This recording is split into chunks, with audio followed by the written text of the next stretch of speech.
Alors bonjour à tous et bienvenue dans ce haut coin du bar numéro 2. On va aujourd'hui parler de monter et terminer sa maquette. Ok, on va voir le process général. Bien sûr, je vais vous filer quelques astuces. C'est beaucoup de blabla. Dans le coin du bar, quelquefois les vidéos vont durer 25 minutes, quelquefois 10 minutes, quelquefois 5 minutes, quelquefois 50 minutes. C'est du blabla. Prenez des notes, c'est spécialement pour les débutants et je file plein de petites astuces. Souvent, c'est des rappels. Que j'ai déjà dit dans d'autres vidéos, mais c'est quelquefois plus pratique de regarder comme ça une vidéo. Je donne toutes les petites astuces, et puis je ferai référence évidemment à mes tutoriels, etc. etc. Mais voilà, de temps en temps, il faut faire des piqûres de rappel. Bon, discutons au coin du bar. C'est parti. Monter, pardon, et terminer sa maquette. Alors, quelques points cruciaux d'abord à comprendre si vous voulez faire des beaux montages et des belles peintures, etc. La première chose, la colle. Une colle extra fluide. Pas spécialement la Tamiya, si vous n'êtes pas Tamiya, il y a peut-être d'autres marques, ok, mais il faut qu'elle soit extra fluide. Pourquoi? Parce qu'elle va s'étaler par capillarité, et ça c'est génial. Deux, la quantité très peu, un infinitésimal, c'est comme ça qu'on dit, une toute petite goutte. On rince son pinceau sur le bord avant de poser la colle. Ok. Alors pourquoi c'est un type de joint très fort, le meilleur à mon avis, plastique sur plastique? Parce que cette colle va faire fondre un peu, sur quelques microns, pas beaucoup, tout petit, va faire fondre le plastique sur les deux parties, et quand c'est sec, ça se joint, c'est un joint très très très très fort. Ok. Faut juste laisser sécher, il faut du temps. Voilà. En général, j'attends 10 minutes si je dois coller d'autres choses à côté. Je préfère souvent laisser au lendemain 24 heures. Là, ça tient costaud comme si c'était une seule pièce de plastique, et je peux continuer mon montage. La durée de vie, on me demande souvent de la colle, en tout cas la Tamiya, celle que je connais. Moi, je change mon pot tous les ans. J'utilise le fond, parce qu'il reste toujours un fond dans le pot, 1 cm, disons, pour faire un peu de mastic, voilà. Ok. Mais à force d'être ouvert, refermé pendant un an, il y a des produits qui se sont évaporés, la colle est moins efficace au bout d'un an. Voilà. Ok. Ça coûte 5 €, 6 € le pot. Bon, une fois par an, c'est pas non plus la ruine financière. Ok. Deuxième chose sur lequel vous devez bien vous devez bien comprendre le truc, les débutants. Écoutez bien. C'est les temps de séchage. En peinture, notamment. Voilà. Il y a un... Parce que souvent, on entend sec en 15 minutes, sec en 10 minutes, sec.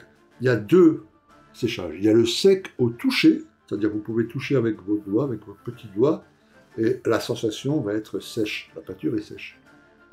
Et après, il y a le sec à cœur. Là, c'est différent. Ça prend beaucoup plus de temps. D'ailleurs, je vous ai chopé, là, je vais les afficher là, juste en bas, que vous puissiez les voir, pour vous prouver que je dis la vérité. J'ai fait mes petites notes. Vous voyez, par exemple, pour la Valero, je vous affiche le petit texte là, qui est piqué sur le site Valero, c'est un truc officiel Valero.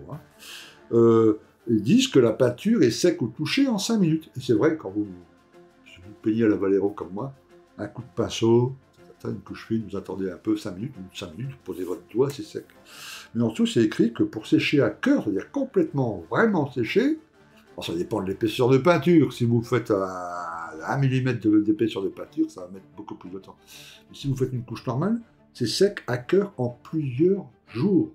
C'est écrit sur leur site, en plusieurs jours. Vous voyez? Alors moi, j'attends pas plusieurs jours. Mais ça dépend ce que je veux faire avec la peinture. Si c'est juste une couche, qu'il n'y a rien derrière, juste une couche de vernis pour protéger, ça va. J'attends quelques heures. Mais si derrière je dois faire de la patine, que je dois poser du white spirit là-dessus, que je dois poser pour de l'écaillage, par exemple, je dois poser un produit pour faire de l'écaillage, etc., ou de la laque, ou du sel, là j'attends 24 heures. Et si je peux, parce que bon, moi je fais des vidéos, j'ai plusieurs montages en cours, pardon, donc je peux me permettre des fois d'attendre 48 heures, j'aime bien attendre 48 heures, avant de déposer un produit dessus. Et là la peinture est sèche à cœur. Et là, la peinture Valero, c'est très, très, très costaud. Pour l'enlever, bonjour. Donc là, au bout de 24 heures, vous pouvez faire de l'écaillage, vous pouvez poser dessus du white spirit, du machin. Ça va tenir. Ok. Un autre exemple, avec le vernis VMS. Là aussi, je vous mets le petit truc que j'ai été chercher, j'ai entouré en jaune, là. Voilà ce que dit VMS sur son vernis. Sec au toucher en 30 minutes. Et effectivement, moi je l'ai constaté, 30 minutes, c'est sec. Ok. Sec à cœur, lisez bien en dessous, 5 jours. Voir si la couche a été épaisse plusieurs semaines. Pareil pour la Valero. Voilà. Donc quand vous faites un vernis, si vous voulez vraiment bien faire les choses et prendre votre temps, alors moi je dis toujours 24 heures, parce que j'ai peur d'effrayer les débutants. Donc, si je leur dis qu'il faut mettre un vernis, même le X22, et qu'il faut attendre 5 jours, voilà. Ok, donc moi je dis 24 heures. Moi je pratique souvent 48 heures pour les vernis, le X22 par exemple. On a le temps. C'est pour ça que souvent les maquettistes, un peu chevronnés ou non, mais enfin qu'on a un peu d'expérience, on fait toujours 2, 3 montages en cours parce qu'on sait que voilà, pendant qu'on en monte un, on est en train de peindre l'autre, on a le temps de laisser sécher les peintures. Moi mes X22, quelquefois 24 heures, ça marche très bien parce que la température ici est ok, parce que la température joue aussi dans le truc. Si vous habitez dans une région très très chaude où il fait 30 degrés toute l'année, votre peinture va déger plus vite que si vous habitez au Groenland et qu'il fait 10 degrés toute l'année. Vous voyez, voilà, ça joue aussi. Mais en moyenne, là, dans nos contrées, voilà, dans les maisons, il fait 19, 20, 21 degrés. Le X22, au bout de 24 heures, ça passe. Moi, j'aime bien attendre 48 quand je peux. Mais 24 heures, ça passe. Et là, quand c'est sec à cœur, là, vous pouvez poser dessus tout ce que vous voulez. En dessous, il n'y a rien qui part, c'est bien protégé. Voilà. Et pour le vernis VMS, vous voyez, le truc, là, 5 jours. Ça m'arrive souvent, moi, 5 jours. Voilà. Quand j'ai fini ma peinture, mes écaillages, tout ce que les décals, là, et que je veux attaquer la peinture à l'huile, je passe un vernis satiné, je le mets dans une vitrine sous cloche pour pas que la poussière se pose pendant les 5 jours. Et puis pendant les 5 jours, bah, moi, j'ai plein de trucs à faire. Des vidéos, le montage d'une autre maquette, voilà. Ok. Donc ouais, sec au toucher, sec à cœur, c'est différent. Ne soyez pas trop impatients. Ok, je voulais vous parler aussi des différents types de maquettistes. Parce que les débutants, quand ils commencent, ils vont bien évidemment, et c'est normal, d'abord regarder sur des magazines ou sur des vidéos sur YouTube ou sur des forums, des gens qui postent des montages avec leurs photos, des textes explicatifs, tout ça. Et souvent, ils ont tendance à aller vers des maquettistes hyper chevronnés et des maquettistes qui vont qui vont détailler le moindre petit fil, le moindre petit siège, le moindre petit boulon, etc. Et ils se disent, oh là là, c'est ça devenu le maquettiste. Bon, ok, ça me plaît toujours, mais ça va être compliqué, moi je suis débutant. Ne vous plongez pas là-dedans. Je vais vous expliquer mon point de vue. Il y a différents types de maquettisme. Le but number one, que vous devez mettre en gros sur votre atelier, là, vous mettez une feuille de papier, vous l'écrivez en gros, vous le collez là au-dessus de votre atelier, c'est votre phrase du jour, c'est que vous devez vous amuser et vous éclater. Voilà. Le maquettisme, c'est un art, et ça permet de se détendre, ça permet d'oublier les soucis quotidiens, ça permet aussi une sorte de méditation, une sorte de calme. C'est ça le but premier. Donc il faut que vous trouviez, pour que ça marche, il faut que vous trouviez ce qui vous plaît. Et on est tous différents là-dessus. Voilà. Moi j'ai remarqué tout le long de ma vie de maquettiste, 3 types de maquettistes. Il y a les sorties de boîte. J'ai plein de potes comme ça et ils s'éclatent comme des dingues. Voilà. Ils achètent une boîte de maquettes, pas de documentation, pas de photos du vrai char ou du vrai avion ou de la vraie voiture. Zéro doc. Ils se contentent de ce qu'il y a sur la notice. Voilà. Et ils font confiance entièrement au constructeur de la notice, de la maquette. Pour eux, les couleurs, ils suivent ce qu'il y a sur la notice. Ils ne vont pas les rechercher. Attends, là, Tamiya me dit que c'est le vert olive drabe.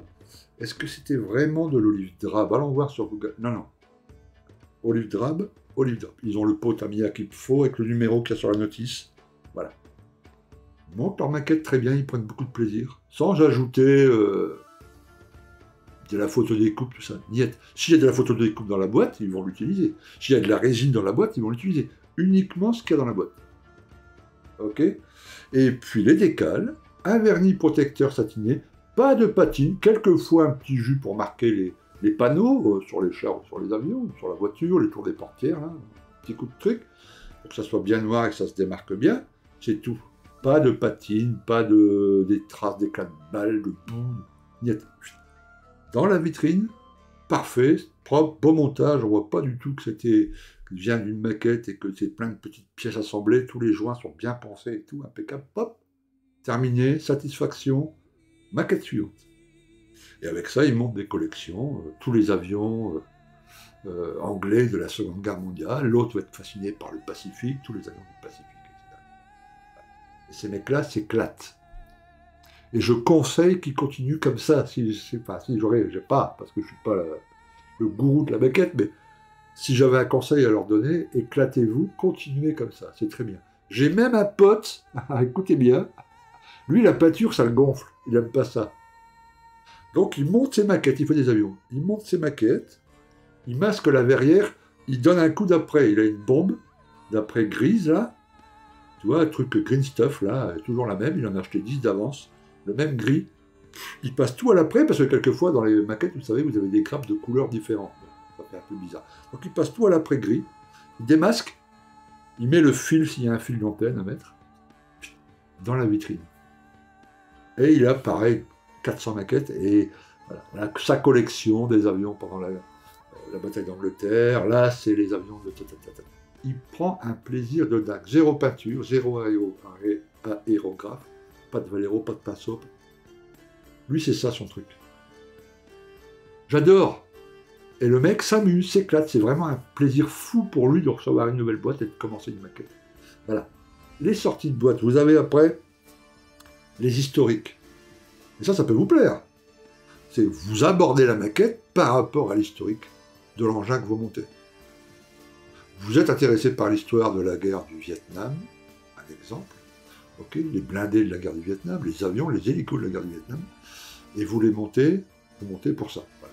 Vous vous intéressez aussi à l'histoire, vous regardez des vidéos, vous avez des livres chez vous sur la guerre du Vietnam, un sujet ou la guerre du Golfe, ou Seconde Guerre mondiale, Première Guerre mondiale, bref, peu importe, une période historique, et puis vous montez. Et là, vous vérifiez effectivement que l'avion, c'est bien l'avion de tel pilote, avec les bons marquages et tout ça, ou que le char, là, que vous faites, qui est intervenu au Vietnam, vous avez une photo, et vous tentez de faire le même, etc. Voilà. J'ai des petites erreurs ouais, on compte pas non plus le nombre de boulons entre chaque truc. Mais voilà, vous représentez un peu. Là, ils font un peu de recherche chez les historiques. Voilà. Ça, c'est très bien aussi. J'ai plein de gars qui font ça. Et qui adorent. Moi, je suis un peu comme ça. J'aime bien historiquement savoir quel appareil je fais et quel pilote. Et puis, je lis la vie du pilote. Et puis, ça me plaît. Voilà. Moi, je suis plutôt dans ce truc-là. Puis après, vous avez aussi, alors, c'est pas un terme négatif. J'ai envie de dire les pinailleurs. Mais c'est pas négatif, ce terme-là. Okay, le pinailleur, lui, c'est le gars qui est plutôt intéressé par un peu l'historique, parce qu'il va faire attention que les décals, les marquages sur sa machine soient authentiques, ont vraiment existé, mais lui, c'est surtout le côté mécanique. Donc lui, il va compter les rivets. Il va prendre une vraie photo, il va voir que sur le capot avant du moteur de l'avion, par exemple, il va compter sur la photo d'époque 14 rivets. Et telle taille. Et là, il va voir sur la maquette, il n'y en a que 12, et puis ils sont plus gros. Hop, il va poncer, il va nettoyer, il va refaire tous les... Voilà. Et puis les mécaniques, lui, ce qui l'intéresse, c'est ça. Il va laisser un tas de trappes ouvertes pour qu'on voit l'intérieur. Il va essayer de détailler au plus près, faire des trucs impossibles de fou. Enfin, vous voyez, voilà. Ok. Mais si vous regardez, ça c'est très bien, c'est 3 types de maquettistes, et tous ces gars-là s'éclatent comme des dingues. Et si j'avais un seul conseil à leur donner, continuez comme ça vous éclate. D'accord ? Le souci pour les débutants, c'est que, ne sachant pas encore dans quel truc ils se situent, comment ils vont prendre leur plaisir avec tout ça, c'est que quelquefois, il y a des gars qui sont faits pour la sortie de boîte, parce que ça leur plaît comme ça. Par contre, ils regardent des vidéos de mecs faits, enfin, tu vois, des pinailleurs ou des gars historiques, tu vois, et ils tentent de faire la même chose, et ils se contraignent pas, parce qu'ils ont l'impression qu'ils vont y trouver du plaisir. En fait, ils ne vont pas en trouver du tout. De faire la patine, par exemple. Ils vont acheter des tas de produits pour faire de la boue, de ci, de là, et puis ils n'arrivent pas à l'application, et puis alors qu'en fait, ces gars-là, c'est des gars qui aimeraient bien faire des sorties de boîte. Ce que je veux dire, c'est ne vous référez pas trop à ce que font les autres. Écoutez les techniques, prenez des conseils, ici sur ma chaîne, mais tas de magazines aussi qui donnent des tas de conseils très judicieux, des tas de bouquins, AK a fait des tas de bouquins qui donnent des conseils très judicieux. Voilà. Dans un club, si vous avez la chance d'avoir un club, vous pourrez demander des conseils très judicieux, mais ce que font les autres et la façon dont ils s'éclatent, regardez-les mais avec un certain recul. Essayez de vous concentrer sur ce que vous aimez dans le maquettisme. Si c'est des trucs de science-fiction faits avec du scratch, ce qu'on appelle, c'est-à-dire fait maison, et puis des véhicules improbables, et puis vous aimez peindre à la bombe, et puis faites-le, éclatez-vous. Le but, je dis en premier, mettez une phrase, hein. Voilà. S'amuser, et qu'on oublie, on est tellement dans son truc, on est tellement bien là, voilà. Et on oublie tous ces petits soucis, si on a des petits soucis, on n'y pense plus, et on se concentre sur le truc, et on y trouve du plaisir, et on partage avec les copains, et on regarde ce que font les autres, et tout ça, mais restez centré sur vous, votre besoin et votre plaisir. Une autre question qu'on me pose souvent, que me posent souvent les débutants, ça concerne les sous-groupes. Didier, est-ce qu'on monte entièrement l'avion avant de... Est-ce qu'on monte entièrement mon blindé avant de part? Est-ce que je monte entièrement ma voiture? Il y a plusieurs écoles, parce que là aussi, c'est la pratique qui va déterminer votre façon de faire. Voilà. Il y a des maquettistes qui aiment, pour le char, par exemple, absolument tout monter. Ok? On fait quelques petits sous-groupes. Par exemple, dans un char, classiquement, la tourelle d'un côté, le corps du char d'un autre côté, et les chenilles en troisième truc. Voilà. Ils peignent tout ça à part, et à la fin, ils assemblent tout. Il y en a qui font encore pire. Ils font la tourelle d'un côté, le char d'un côté, enfin, le corps du char, les galets d'un côté, les chenilles d'un côté, et tous les petits outils, les lots de bord, vous savez, les petites haches, les petits machins, les extracteurs, tout aussi peindre à part sur des pics, et à la fin, ils assemblent tout. Ça, c'est votre préférence. Il n'y a pas d'avantage à faire comme ci, ou plus d'avantage à faire comme cela.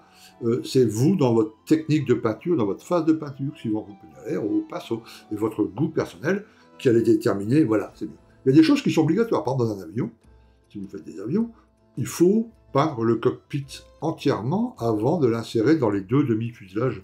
Vous n'avez pas tellement de choix. Vous ne pouvez pas assembler le cockpit, le mettre entre les deux demi-fuselages, terminer le montage de votre avion, et à la toute fin, aller peindre au pinceau l'intérieur du cockpit. Il n'y a pas la place, vous n'y arriverez pas, à moins d'être extrêmement doué au pinceau, etc. Mais même là, il y a des endroits qui seront inaccessibles, ça ne sera pas possible. Il y a une pose de décal à faire quelquefois dans les cockpits, c'est pas possible. Donc il faut terminer le cockpit, etc. Donc il y a des trucs, vous n'aurez pas le choix. Mais même dans un avion, par exemple, on va faire l'avion en entier avec le cockpit tout fait à l'intérieur, et puis à part, on va faire par exemple les jambes de train, l'hélice, les trappes qui vont en dessous. On va les peindre à part, les préparer à part. Une fois que tout est terminé, on assemble le tout. Voilà. Les sous-groupes, vous verrez à votre première maquette, etc. Faites suivant. Pensez un peu dans le futur, à l'étape de peinture, comment vous allez vous débrouiller. Mais vous allez voir que très rapidement, je sais que quand on n'a pas encore commencé à monter sa première maquette, c'est une angoisse, ça, de qu'est-ce que je monte, qu'est-ce que je monte là. C'est votre première maquette, pas de souci. Faites au mieux ce que vous pensez. Ok? Et puis vous verrez que très rapidement, à votre deuxième maquette, vous allez comprendre que ça, vous y arrivez mieux, yes. Quand c'est à part, ou quand c'est collé sur la maquette, ou quand c'est déjà assemblé, les sous-groupes, c'est pas un souci, très très vite, voilà. C'est votre expérience qui va faire que vous allez faire comme ci ou comme ça, pour les chars ou pour les mains. Ok? Alors voilà, vous avez pris votre temps pour le montage, votre maquette et des sous-groupes ou pas, voilà. Tout est monté, passons à la phase peinture. Ça aussi, c'est effrayant pour les débutants, pour la première maquette. Il y a toujours une espèce d'appréhension, surtout si on va utiliser son aérographe pour une première fois, ou même si on va la faire au pinceau. Voilà, vous avez vu ma vidéo sur les techniques au pinceau, mais le faire la première fois, bah, entre voir en vidéo et le faire soi-même, il y a toujours une petite appréhension. Essayez d'évacuer cette appréhension parce que on peut toujours reculer en arrière. On peut toujours enlever la peinture et recommencer. Et recommencer, et recommencer, et recommencer. Donc, pas de problème quand on peut recommencer. Si c'était une maquette, vous voyez, un truc unique, c'est-à-dire vous mettez une couche de peinture et on ne peut plus jamais l'enlever quoi que vous fassiez, bah effectivement, vous avez passé du temps en montage, vous avez financé la maquette, elle a coûté un petit prix quand même au départ, vous avez acheté de la peinture, tout foutre à la poubelle et racheter notre maquette, recommencer le montage, voilà. Là, ok, une petite peur, d'accord. Là, c'est pas le cas. Alors on peut enlever la peinture avec différentes choses, du glanzer, du décape-four, hein, ça on a expliqué plein de fois, bon, il y a plusieurs possibilités, ok? Mais sachez que vous pouvez toujours le faire, donc on décape, voilà. Et si jamais vous avez fait des couches très fines, mais vous êtes trompé de je sais pas, de coloris ou je sais pas quoi, on peut passer par-dessus aussi, hein. Les couches sont tellement fines que, voilà, à l'aéro, ça se voit pas trop. Ok? Alors ensuite, ouais, il faut nettoyer son kit avant de faire la mise en peinture. Ok? Votre kit, vous venez de finir de le monter, il est là devant vous, vous avez poncé, vous l'avez touché avec vos doigts, pas toujours pas. Bon, on se met jamais à faire de la maquette avec les doigts remplis mayonnaise et et de confiture, mais quelquefois, le gras de la peau, etc. Bref, c'est pas propre. Donc, de l'eau tiède, un peu de produit vaisselle, un petit pinceau, pas qu'on frotte partout, on enlève tout, on le rince à l'eau claire, on le laisse sécher. Pour sécher plus vite, on peut utiliser un sèche-cheveux, on peut utiliser son aérographe, mais vide, sans peinture, juste avec beaucoup de pression pour évacuer l'eau. On peut s'offrir une petite soufflette, là, oui, c'était pas un aéro, mais c'est une espèce de... qui diffuse l'air avec une grosse pression, hop, voilà. On la laisse sécher 24 heures, un peu à l'abri de la poussière, et là, après, on peut attaquer la peinture. Là, est-ce qu'on passe de l'après? Je le conseille toujours, oui, parce que l'après permet un meilleur accrochage de la peinture par rapport à une surface plastique qui est bien lisse et bien sèche. Enfin, tu vois, le plastique, c'est très... Voilà. L'accroche, l'après va permettre une meilleure accroche de la peinture. L'après va permettre aussi que maintenant, il y a beaucoup de kits avec des grappes de différentes couleurs. Noir, blanc, gris, enfin bleu... des choses comme ça des fois. Donc là, du coup, ça va permettre d'uniformiser, parce que l'importance de la couleur qui est en dessous de votre peinture va un peu influencer la couleur que vous allez mettre au final au-dessus. Donc là, ça permet, si vous mettez un après gris, et ben voilà, tout est de la même couleur. Donc est-ce qu'il faut apprêter? Oui. Si vous peignez au pinceau, c'est là qu'il vous faut une petite bombe. Voilà. Petite bombe d'après grise, et puis pap, et après vous pouvez attaquer votre peinture au pinceau. Si vous peignez à l'aéro, et ben il y a plein d'après génial qui se passe à l'aérographe. Okay. Pour le choix de la peinture, quel type de peinture vous allez appliquer, allez consulter ma vidéo au coin du bar numéro 1. Il y a l'adresse de la playlist ici en dessous dans la description, mais elle sera aussi à la fin de la vidéo, dans les petites vignettes qui s'affichent là. Donc vous pourrez consulter, j'ai expliqué là-dessus, on ne va pas y revenir. Et puis après, autre conseil pour préparer sa peinture, c'est de faire des tests sur des petites languettes. Voilà. Quand vous passez l'après, passez aussi l'après sur 3-4 languettes, vous coupez des petites languettes de plastique, des petits rectangles de plastique, ou si vous avez des petites cuillères en plastique, encore il y en a de moins en moins maintenant, voilà, ils font des petites cuillères en bambou et tout, on peut plus utiliser, mais découpez des petits bouts de plastique, et puis un coup d'après aussi, et avant de mettre votre peinture, votre olive drape, votre machin, enfin je ne sais pas en quelle couleur sera votre peinture, faites un petit test sur une petite languette pour vous rendre compte de la peinture, si c'est la bonne, etc., si vous avez fait la bonne dilution, etc., etc. Combien de couches il va falloir passer pour qu'elle soit bien opaque, etc., etc. N'hésitez pas. Alors, d'autres petits conseils pour la phase peinture, commencez par une camo la plus simple possible. Si possible, monochrome, c'est-à-dire la même couleur sur toute la maquette. Que ce soit un avion ou un blindé, voilà. En blindé, c'est assez facile. J'ai fait une série là sur le Panzer II Tamiya, avec le calcul du prix, tout ça, du début à la fin, qu'un petit diorama. C'est du gris. Donc, il y a 4 types de peinture, voilà. C'est plus facile. Si vous arrivez aussi à trouver un avion où il y a une monochrome, c'est-à-dire une seule peinture, ça c'est génial. Voilà, facilitez-vous la vie. Ensuite, pour tout le reste, décal, jus, X22 avant, après, là j'ai fait plein de tutoriels, vous pouvez aller voir, sur l'application du X22, la pose des décals, tout est en ligne gratos. Vous pouvez les consulter, revoir, revoir, prendre des notes, c'est assez facile. Ok? Ayez conscience qu'il y a plusieurs façons de faire.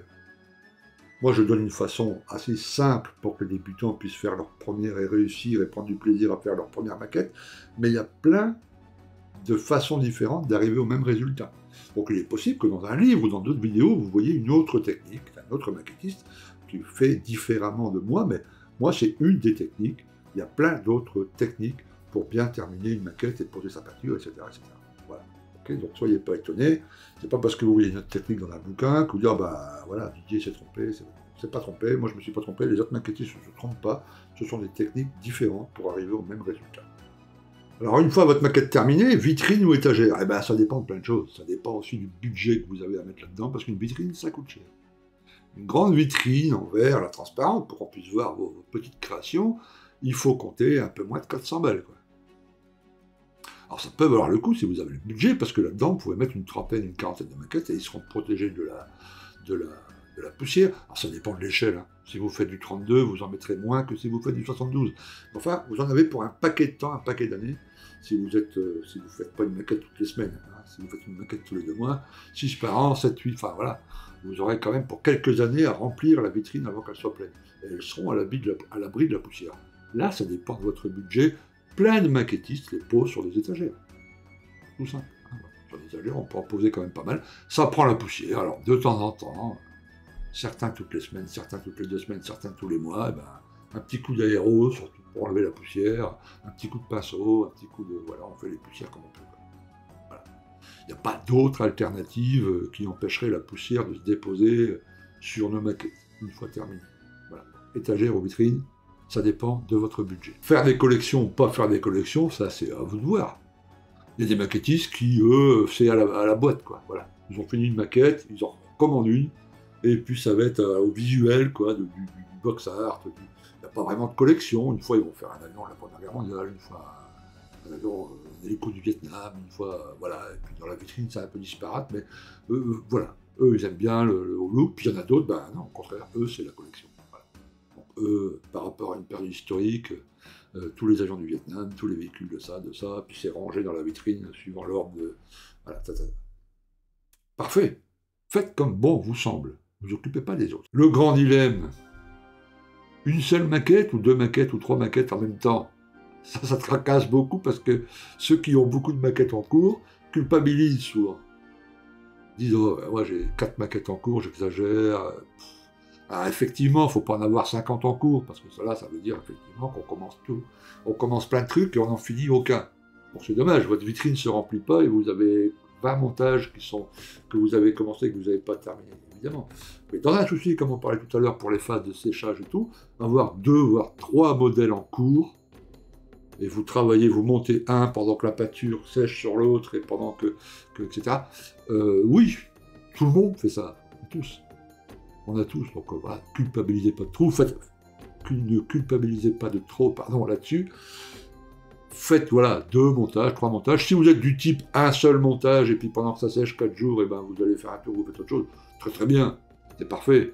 Voilà. Par contre, si vous avez une routine où vous maquettez un peu tous les jours, ben, 2 montages, ça va vous permettre de laisser vraiment bien sécher la peinture sur l'un, etc. Et puis voilà. Ok, là aussi, on fait un peu comme on veut. La collectionnite aiguë. Voilà, parce que ça aussi, c'est important. C'est-à-dire ceux qui montent une maquette tous les 3 mois, donc ils en font 4 par an, si mes calculs sont bons, tu vois, alors que derrière, ils ont un stock avec 600 maquettes. Donc ils ont de quoi faire des maquettes jusqu'à l'âge d'à peu près 3250 ans. Voilà. Alors, là aussi, pas de critique envers ces gars-là. Acheter une maquette, avoir des collections de maquettes non montées, donc les boîtes, on part, hein, ils ne sont pas montées, et puis savoir qu'on les a là, et puis bah, c'est un plaisir aussi, et puis on a le plaisir de l'acheter, et puis le plaisir de la recevoir, d'ouvrir la boîte, de lire les notices, de savoir qu'on peut la monter quand on veut, voilà, c'est tout un plaisir, aussi, tu vois, mais faites attention au budget, quoi, voilà, parce que je sais, parce que je l'ai constaté plein de fois, mais que ça peut partir très loin. On peut avoir, on ne s'en rend pas compte, mais au bout de 10, 20, 30 ans, on a 4 5 000 euros de maquettes là derrière, non montées, et qu'on ne montera jamais, parce que la vie étant scalée, je vous souhaite à tous une très très longue vie, et j'aimerais bien tous que vous partirez rejoindre le paradis des maquettistes à 120 ans, mais il y a des chances qu'on y parte un petit peu avant. Donc vous n'aurez pas le temps de monter toutes ces maquettes, et c'est de l'argent qui dort et qui pourrait peut-être faire profiter d'autres maquettistes, etc. Bon, bref, voilà, partez pas trop loin, voilà. Moi, c'est spécial parce que Passion m'envoie des boîtes, tout ça, machin, mais même moi, vous voyez que je suis en truc avec Passion et que Passion 132 m'envoie pas mal de boîtes pour faire des revues et tout. En tout, j'ai 50 boîtes, 60 boîtes. Voilà. Donc, si vous avez un stock et que vous commencez à arriver à 200, 300, 400 boîtes, peut-être commencer à se dire, tiens, on va trier, revendre celles que je ne montrerai jamais, et puis de façon à avoir... voilà. Parce que des nouveautés maquettes, et des maquettes de mieux en mieux, de plus en plus précises, de plus en plus fines, ça sort quotidiennement, enfin il y en a souvent. Donc il est bien évident que vous allez être attiré par des autres maquettes tout le temps, toute l'année, quoi. Okay, donc vous allez encore en acheter, même si, voilà. Moi, les gars qui ont 600 boîtes et qui disent, bon, à partir d'aujourd'hui, je n'achète plus rien, je n'y crois pas, parce que le mois d'après, bah, il y a Super Spitfire de chez Cotard qui sort et qui est 1000 fois mieux que tous les autres. Et ben on en a des Spitfire là, mais ouais, mais celui-là il est quand même mieux et on va le commander. Donc à un moment il faut faire gaffe à ça, quoi, à la collection. Et puis après pour terminer évidemment la place de notre hobby dans notre vie quotidienne. Bah oui, on est tous tombés dans l'excès d'en faire trop. Déjà, passer trop de maquettes, parce que bah, ceux qui peuvent se le permettre, bien évidemment, ceux qui travaillent. Comme moi, quand je bossais, eh ben, j'avais pas tellement de choix. Hein. On bosse toute la journée, on rentre, il y a les enfants, il faut faire à manger, il faut aussi, cela. Il reste 1 heure le soir pour maqueter sur un coin de table. Bon, eux, Ils n'ont pas ce problème-là. Mais ceux qui sont à la retraite, ou ceux qui sont en arrêt de travail, qui ne travaillent pas, etc., bref, eux, ils ont toute la journée, et il y a souvent cette tendance à se dire, bon, j'adore tellement ça, que je passe mes journées. Et si vous y passez vos journées, ben, vous allez voir que très rapidement, ben, il va y avoir des moments de lassitude, des moments de découragement. Et puis des moments où, oh, la maquette, quoi. Là, je suis plus motivé, là, j'en ai marre. Bon, voilà. Si vous voulez éviter ce genre de trucs, je vous conseille de ne pas faire jamais de maquette toute la journée ou de... Voilà. Ça dépend des circonstances. Si vous bossez comme un dingue et puis d'un seul coup, vous avez 3 jours de vacances, vous avez bossé comme un dingue, évidemment que vous pouvez passer 3 jours à faire de la maquette si vous le pouvez. Si vous êtes célibataire, madame n'est pas derrière à dire... Bref, mais si vous le pouvez, ouais, 3 jours entiers à faire de la maquette parce que vous avez été frustré de ne pas pouvoir en faire. Bien sûr, là je vous parle de gens plutôt à la retraite ou qui ne travaillent pas. Voilà. Si vous faites ça tout le temps, eh ben, il est évident que... Donc aménagez-vous des plages dans la journée. 2 heures, 3 heures de maquette par jour, et le reste, à côté, maintenez une activité, sortir, bouquiner, voilà, essayez de bouger, parce que je sais que quand on est à la retraite, on a cette tendance à se dire, bon, là c'est beau, c'est comme ça, je me repose, donc je ne marche plus, enfin un minimum, je ne fais pas de sport, je me lâche un peu côté alimentation. Attention. Maintenez une activité sportive, pour ceux qui ne peuvent, évidemment, pas pour ceux qui sont malades et qui ne peuvent pas, mais pour ceux qui ne peuvent, maintenez une activité de marche, rien que de la marche, hein. 30 minutes de marche le matin, 30 minutes le soir, on se promenait par un tour, 1 heure de marche par jour, c'est très bon, hein. Un petit vélo d'appartement, moi c'est ce que je fais, moi je fais 10 minutes de vélo d'appartement le matin et le soir, 30 minutes de marche le matin, 30 minutes de marche le soir, pardon. Plus le reste, après, dans la maison, moi je ne fais pas de maquette toute la journée, et les sorties et tout ça, voilà, au moins 10 000 pas par jour. Il faut maintenir un truc comme ça. Et puis surtout, un autre centre d'intérêt. Moi, j'ai la lecture, je lis beaucoup. Donc, du coup, j'ai voilà, 2 centres d'intérêt. Du coup, j'ai très très peu de phases où, oh, la maquette, j'en ai marre. Moi, à chaque fois que j'arrive ici à mon atelier, enfin, là, c'est pure informatique, mon atelier là, à chaque fois que j'arrive à mon atelier, je suis trop content de m'y mettre, quoi. Même pendant un direct, là, voilà, je fais des directs souvent, 3 heures, 4 heures. Je suis trop excité, trop content de m'y mettre. Parce que j'ai d'autres trucs à côté, parce que je fais d'autres trucs à côté. Si vous avez que ça, bah, cette joie-là de se mettre à l'atelier, eh ben, elle va diminuer de jour en jour, et puis... Alors ça revient, hein, vous allez rester 1 semaine à pas faire de maquette, et puis à déprimer un peu, puis après ça revient. Mais en maintenant ça, 2-3 heures par jour, et puis de la sortie, et puis de la marche, et puis un autre intérêt à côté, eh ben, vous allez voir que l'intérêt, il baisse pas. Et puis de temps en temps, quand il baisse, parce que ça peut arriver, c'est pas, on le ressent pas comme un coup de déprime, quoi. On se concentre, on lit plus, moi je bouquine plus. Et puis je vais visiter un musée ou 2, et puis pendant 3 jours je vais pas à l'atelier, et puis ça revient tout seul, enfin, c'est même pas un problème. Ok? Voilà.